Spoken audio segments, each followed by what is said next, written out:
سب سے پہلے تو ایجنڈے پہ تھوڑی سی بات ضروری ہے. جو 5 اگست 2019 کو جس طریقے سے ہندوتوا حکومت نے کشمیر کے سٹیٹس کو تبدیل کیا اور آرٹیکل 370 اور 35A کو کانسٹیٹیوشن سے ریووک کر کے طاقت کی بنیاد پہ اس کی حیثیت کو تبدیل کیا، اس کی جتنی بھی مذمت کی جائے اس کو 7 سال ہو گئے. اور یہ سلسلہ جناب اسپیکر یہاں پہ رکتا نہیں. اگر آپ دیکھیں جب پہلگام کا واقعہ ہوا اپریل 2025 میں، جس میں کم و بیش 25-26 لوگ وہاں پہ قتل ہوئے، اس وقت بھی پاکستان کا موقف یہی تھا جو کوئی پوری دنیا کو انہوں نے دعوت دی جو کوئی تیسرا ملک آئے، کوئی تیسرا ادارہ آئے اور اس کی تحقیقات کرے. لیکن وہ ہندوتوا حکومت جو طاقت کی بنیاد پہ 2019 میں جس نے کشمیر کا سٹیٹس تبدیل کیا، 9 مئی کو انہوں نے دوبارہ طاقت کا استعمال کیا اور پھر آپ نے دیکھا اس کا جس طریقے سے ہماری سیاسی اور عسکری قیادت نے جواب دیا وہ بھی آپ کے سامنے ہے الحمدللہ. اور یہ سلسلہ اگر آپ دیکھیں تو اس میں ایک قابل غور بات انڈس واٹر ٹریٹی کی بھی ہے جو کہ 1960 میں باقاعدہ بین الاقوامی اداروں کے نیچے ایک معاہدہ ہوا تھا جس کو اپریل 2025 میں ہندوستان کی ہندوتوا حکومت نے طاقت کی بنیاد پہ یونیلیٹرلی سسپینڈ کر دیا ہے.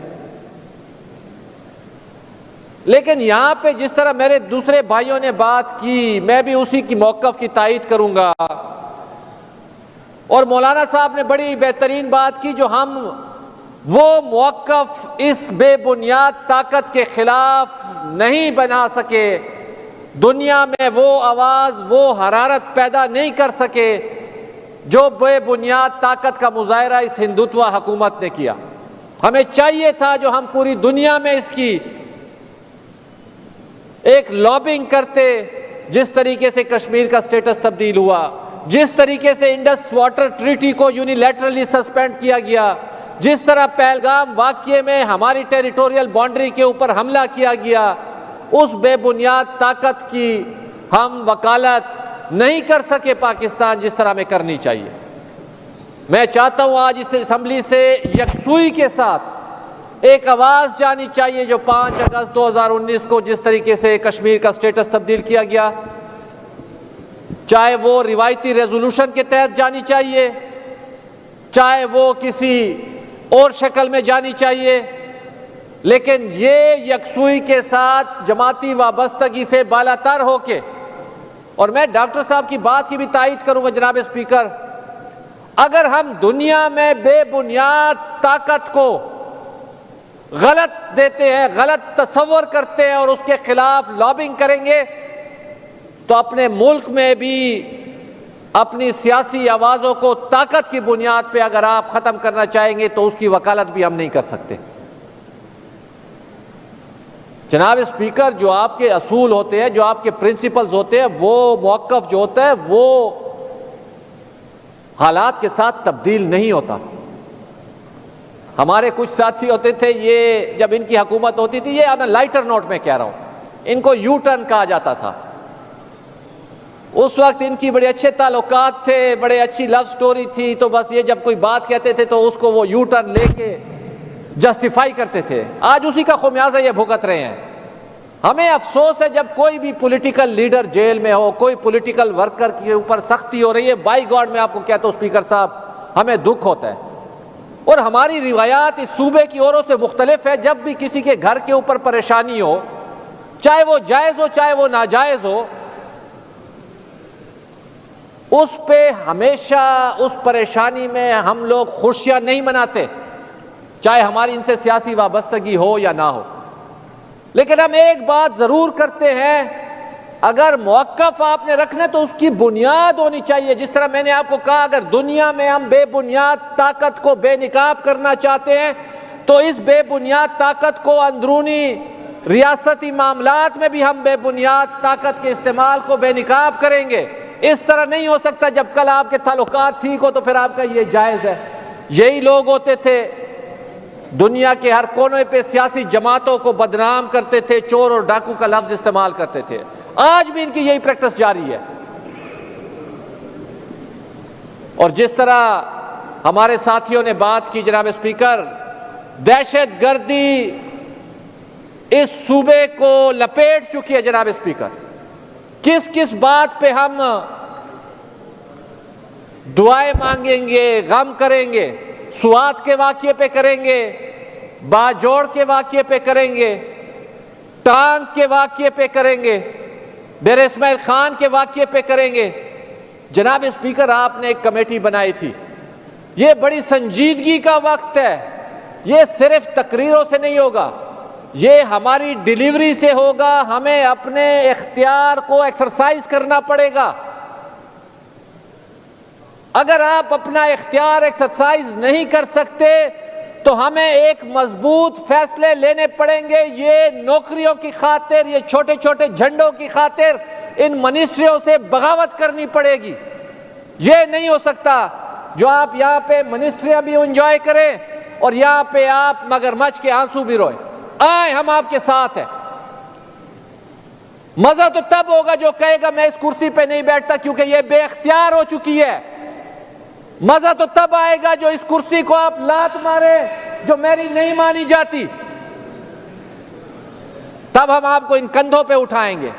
اور آج اس وقت کا تقاضا یہی ہے سیاسی کارکن سے، جو ان چھوٹی چھوٹی کرسیوں اور ان چھوٹی چھوٹی نوکریوں کی خاطر کمپرومائز نہ ہو، نہیں تو یہ وقت ہمیں بالکل ارریلیونٹ کر دے گا. جناب اسپیکر، یہ کیا بات ہوئی؟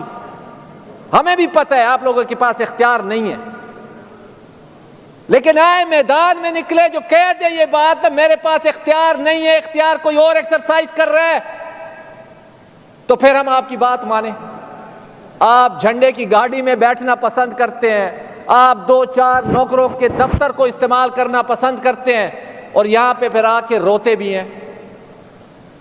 جناب اسپیکر، یہ میں بڑی سنجیدہ بات کر رہا ہوں. یہ کوئی میں کسی کی تضحیک کی بات نہیں کر رہا، اور نہ میں کسی کو یا تو یہ کہیں ہمارے پاس اختیار ہے ہم استعمال نہیں کر سکتے، اور یا یہ پھر ٹھوکر مارے اس کرسی کو. گزارش یہ ہم نے ان کو پروپوزلز دی جب ان کی حکومت آئی. ہم نے کہا بابا یہ سیاسی کارکنوں کے خلاف 16 MP کون لگاتا ہے؟ یہ تو وزیر اعلیٰ اور کیبنٹ کا اختیار ہے. آئیں، اپوزیشن آپ کو دعوت دیتی ہے جو سیاسی کارکن کے خلاف 16 MP نہیں لگے گا. آپ لوگ متاثرین تھے، ہم آج حکومت کے بینیفیشری تھے، لیکن ہم آپ کو دعوت دیتے آئیں تاکہ سیاسی کارکن کے خلاف انتقام نہ ہو. آپ نے کیا کیا؟ ہم آپ سے پوچھتے کیا کیا؟ تقریریں، رونا، بے حسی، بے بسی کا اظہار، اور کچھ نہیں. اٹھے اور کرے کابینہ میں بات جو آج کے بعد 16 MP اور DC استعمال نہیں کرے گا، اور جو DC استعمال کرے گا وہ گھر جائے گا. ہم آپ کے ساتھ ہیں. لیکن یہ کیا بات ہوئی؟ آپ کو تقریباً 9 مہینے حکومت میں ہو گئے. آپ نے کیا کیا؟ ہم آپ سے پوچھتے ہیں نا، جواب دے ہمیں. آپ کا رونا ہمیں تسلیم نہیں ہے، آپ کی بے بسی ہمیں تسلیم نہیں ہے. یا جرت کا مظاہرہ کرے، کہے جو بھائی یار ہمارا اختیار نہیں ہے جن کابینہ میں ہم بیٹھے ہیں. ہم نے ان سے کہا آج بات ہوتی ہے بھائی صوبے نئے چاہیے، جو نئی لیڈرشپ چاہیے. میرا ذاتی موقف یہ ہے اگر آپ کو لیڈرشپ چاہیے تو سٹوڈنٹس یونین بحال کرے، جس کا اعلان وزیر اعلیٰ نے کیا تھا اور مینا خان نے. آج سالوں سال ہو گئے آپ نے سٹوڈنٹ یونین بحال کی. مجھے بتائیں نا آپ. گزارش یہ ہے جناب اسپیکر، یہ یہاں پہ تقریریں بے تحاشا کرنا چاہتے ہیں، جسٹ تقریریں. مجھے اگر آپ اجازت دیں جناب اسپیکر، آج بڑے دنوں بعد بولنے کو دل کر رہا ہے. حضرت علامہ اقبال رحمہ اللہ کی ایک بڑی اچھی ایک نظم ہے اور بالکل ان پہ فٹ آتی ہے. وہ کہتے ہیں مسجد تو بنا دی شب بھر میں ایمان کی حرارت والوں نے، مسجد تو بنا دی شب بھر میں ایمان کی حرارت والوں نے، من اپنا پرانا پاپی ہے برسوں میں نمازی بن نہ سکا. کیا خوب امیر فیصل کو سنوسی نے پیغام دیا، تو نام و نسب کا حجازی ہے پر دل کا حجازی بن نہ سکا. تر آنکھیں تو ہو جاتی ہے پر کیا لذت اس رونے میں، جب خون جگر کی آمیزش سے اشک پیازی بن نہ سکا. اقبال بڑا اپدیشک ہے من باتوں میں مو لیتا ہے، گفتار کا یہ غازی تو بنا کردار کا غازی بن نہ سکا. گفتار کا غازی تو یہ بنا کردار کا غازی بن نہ سکا. گزارش یہ ہے اسپیکر صاحب، اگر آپ وہ وائڈ اپ،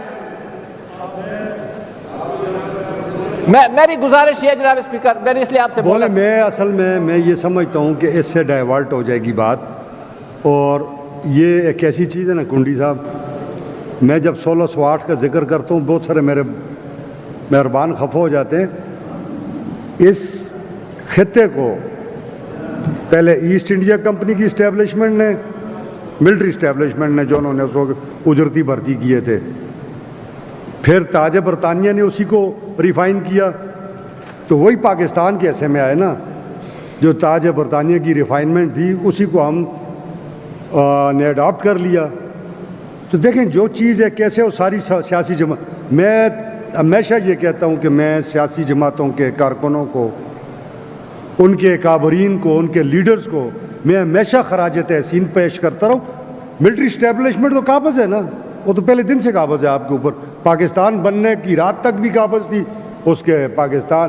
یہ تو ہو نہیں سکتا نا کہ 11:59 پہ وہ تاج برطانیہ کی جو گود میں لوگ پلے تھے، ان کی نپلوں سے دودھ پیا تھا، ان کے غلام اپنے غلام تھے، تو وہ 12:01 میں پاکستانی اچانک ہو جائیں گے. تو اٹ ٹیکس ٹائم. ہم سٹرگل کر رہے ہیں جو سیاسی قوتیں ہیں. ہم طالبان کی طرح تو نہیں بندوقیں ہم نے اٹھائی نا، ہم تو باتوں سے کر سکتے ہیں، نعروں سے کر سکتے ہیں، ریلی سے کر سکتے ہیں. تو اس لیے میں کہتا ہوں ذرا احتیاط، وہ پھر بات کہیں اور نکل جاتی ہے. سر میری گزارش یہی ہے، دیکھیں آپ کی بات سے مجھے کچھ اتفاق بھی ہے کچھ اختلاف. کہنے کا مقصد یہ، دنیا میں بڑی بڑی سلطنتیں آئی ہیں، دنیا میں بڑے بڑے جابر آئے ہیں. آپ یو کے کی ڈیموکریسی دیکھ لیں، 1200 سے میگنا کارٹا، پھر گرین ریولوشن، پھر اس کے بعد گلوریس ریولوشن. گزارش یہ ہے، یہ تو بڑے خوش قسمت ہے، واحد صوبائی حکومت ہے. پاکستان کی سیاسی تاریخ میں اگر کسی نے بھی اسٹیبلشمنٹ کا سیاسی جماعت نے مقابلہ کیا، اس کو کبھی حکومت نہیں ملی. ہم یہ کہتے ہیں یہ خوش قسمت ہے. لیکن خدا را اگر یہ بھی آج کمپرومائز ہو جائے کابینہ میں بیٹھ کے ان چھوٹی چھوٹی مراتوں کی خاطر، تو پھر یہ رونا نہ روئے. ہم تو کہتے ہیں ایک کنسٹرکٹیو کام کرتے ہیں جناب اسپیکر، ہم ان کے ساتھ ہر موڑ پہ کھڑے ہونے کو تیار ہیں، ہر موڑ پہ کھڑے رہے ہیں. ہم تو ان کو وہ وعدے یاد دلا رہے ہیں جو انہوں نے کیے تھے. یہ 16 MPO ہم نے تو نہیں کہا تھا، انہوں نے کہا تھا، ہم نے کہا ہم آپ کے ساتھ ہیں. یہ اسٹوڈنٹس یونین کا ان کی تجویز تھی، ہم نے کہا ہم آپ کے ساتھ ہیں. میں ان کو یاد دلا رہا ہوں. گزارش یہ اگر ہم ڈیلیور نہیں کریں گے اور موقع بھی ہمارے پاس ہو، سیاسی کارکن کے پاس وقت بھی ہو اور اختیار بھی ہو، تو مجھے بتائیں ہم کس سے گلہ کریں؟ ان سے گلہ کریں جو ہمارے کام نہیں کرنے دیتے، یا ان اداروں سے جو سٹیپ. دیکھیں جب ویکیوم ہوگا، خلا ہوگا، تو وہ تو آئیں گے. اب یہ ویکیوم ڈیولپ کر رہے ہیں، ہم کہہ رہے ہیں خدا را ویکیوم ڈیولپ مت کرے، گورننس کون ٹھیک کرے گا؟ وہ تو میں ٹھیک کروں گا، میری ڈیلیوری ہوگی جناب اسپیکر. اور یہ سب کچھ ایک دوسرے سے جڑا ہوا ہے. میں آپ کی باتیں زیادہ اختلافی بات نہیں کرنا چاہتا، لیکن میں یہ کہتا ہوں یار گفتار میں اور کردار میں آپ لوگ اگر تھوڑا 100%، ہم آئیڈیل ماحول بھی نہیں چاہتے، چلے ہم آپ کو اس بات پہ بھی کوشن دیتے ہیں، لیکن ہم چاہتے ہیں جو باتیں آپ کے بس میں. اب یہ 16 MPO بھی اگر ان کے بس میں نہیں ہے، اسٹوڈنٹ یونین بھی ان کے بس میں نہیں ہے، ایکشن ان ایڈ بھی ان کے بس میں نہیں ہے، تو پھر میں بس کر دیتا ہوں تقریر، اور تو میں کچھ نہیں کہہ سکتا. آخر میں صرف یہی کہوں گا، سر رکھ دیں گے ہر پتھر پر، دل رکھ دیں گے ہر ڈالی پر. سر رکھ دیں گے ہر پتھر پر، دل رکھ دیں گے ہر ڈالی پر. ہم آنچ نہ آنے دیں گے کبھی اس خاک کی خوش اقبالی پر، اس خاک کی خوش اقبالی پر. شکریہ.